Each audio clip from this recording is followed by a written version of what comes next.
दोस्तों, आइए सुनते हैं एक नई कहानी, जादुई प्याज। अकबरपुर नामक एक छोटे से गांव में ब्रजेश अपनी पत्नी दीक्षा के साथ रहता था। ब्रजेश अपना घर चलाने के लिए लकड़हारे का काम किया करता था। प्रतिदिन घने जंगल से कुछ लकड़ियां काटकर वह अपना घर चलाया करता था। एक दिन दीक्षा बोली, बस इतनी सी लकड़ियां, इतने में तो हम बस आज का ही चूल्हा जला पाएंगे। कल आप सुबह घने जंगल में जाकर कुछ और लकड़ियां तोड़कर ले आइएगा, जिससे से कम एक हफ्ते का तो गुजारा हो सके। तभी ब्रजेश बोला, कल सुबह मैं घने जंगल जाकर तुम्हारे चूल्हे और बाजार में बेचने के लिए लकड़ियां तोड़ लाऊंगा। आज मैं वहां नहीं जा पाया क्योंकि आज ज़्यादा थक गया था। तुम बस अब जल्दी से खाना लगा दो ताकि मैं सुकून से सो पाऊं। दीक्षा बोली, सुकून से तो आप तब सोइएगा जब सारा काम कर लीजिएगा। सबसे पहले जाकर जंगल से लकड़ियां तोड़कर ले आइए, इससे हमारे घर में कुछ तो काम चल सके। ब्रजेश ठीक वैसा ही करता है। वह अपनी कुल्हाड़ी लेकर घने जंगल में चला जाता है, जहां पर कोई भी जल्दी नहीं जाता था। ब्रजेश एक सूखी लकड़ी के पेड़ पर चढ़ गया। जैसे ही ब्रजेश ने लकड़ियां काटना शुरू किया, पेड़ की डाल ब्रजेश का वजन सह ना सकी और ब्रजेश ठीक नीचे बने एक पुराने कुएं में गिर जाता है। वह देखता है कि कुएं के अंदर चारों तरफ प्याज ही प्याज है। यह सब वह देख ही रहा था कि कुएं के एकदम अंदर से एक आवाज आती है, शांत हो जाओ ब्रजेश, घबराओ नहीं, यह एक जादुई कुआं है, डरो मत। क्या मतलब डरो मत? यहाँ मेरे प्राण संकट में हैं और तुम कह रहे हो डरो मत? अजीब बात करते हो, सामने तो आओ। तुमने मुझे अंधेरे से आजाद किया है ब्रजेश, मैं तुमसे बहुत खुश हूँ, इसलिए मैं तुम्हें वरदान देता हूँ। बेटा ब्रजेश, इस कुएं के प्याज भी जादुई हैं। इसमें वरदान है कि जो इसे खाएगा वह दो हो जाएगा, यानी उसकी एक और छवि बन जाएगी जो ठीक उसी के जैसी ही दिखेगी और उसी की तरह काम और बातें भी करेगी। ब्रजेश खुश होकर बोला, अगर ऐसा है तो मेरी बहुत मदद हो जाएगी। खेतों में हल चलाने के लिए, बाजार से लकड़ियां लाने के लिए, राशन लाने और कई सारे कामों में मुझे मदद मिलेगी। ज़्यादा खुश मत हो जाओ बेटा ब्रजेश, इस प्याज का असर तब तक होगा जब तक सूरज की रोशनी होगी। जैसे ही सूरज ढल जाएगा वैसे ही बनाई गई सारी छवि गायब हो जाएगी। समझ गए तुम ब्रजेश? हाँ, मैं समझ गया। इतना सुनते ही ब्रजेश जादुई प्याज लेकर कुएं से बाहर निकल आता है और वह अपने घर की ओर निकल पड़ता है। खुशी के कारण ब्रजेश का कोई ठिकाना ही नहीं रहता है और वह घर पहुंच अपनी पत्नी दीक्षा से कहता है, अरे सुनती हो दीक्षा, यह देखो मैं क्या लेकर आया हूँ। अरे आप इतनी जल्दी आ गए, और यह क्या, हाथ में सिर्फ प्याज है?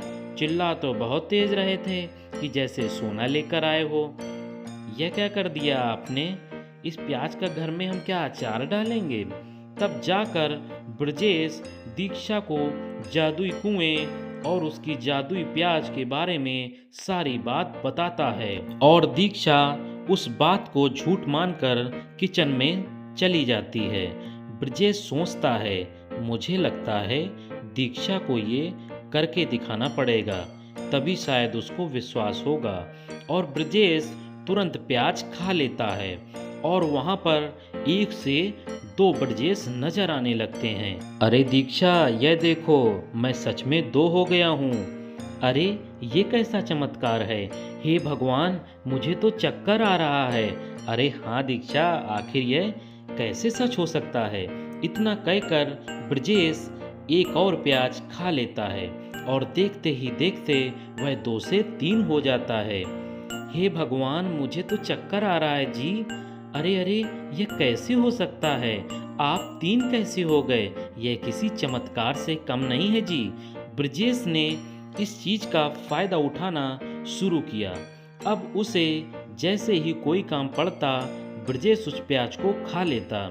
जैसे कि खेतों में हल चलाना हो या जंगल से लकड़ियां काट कर लाना या बाजार से कोई सामान लाना हो, वह सब कुछ काम अपनी छवि से करवाता था। एक दिन दीक्षा अपने पति से कहती है, सुनिए जी, आज तो आप 2 प्याज खा लीजिए, हमारे खेतों में बुआई करनी है और बाजार से खाद भी लेकर आना है और कई सारे काम हैं। अरे इसकी चिंता मत करो भगवान की कृपा से अब हमें काम करने में कोई समस्या नहीं होगी।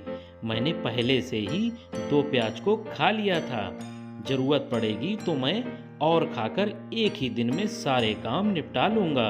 हो सके तो मुझे भी ये जादुई प्याज दे दीजिए, आज घर में बहुत सारा काम है, पूरे घर की लिपाई पुताई झाड़ू और बहुत काम करना है।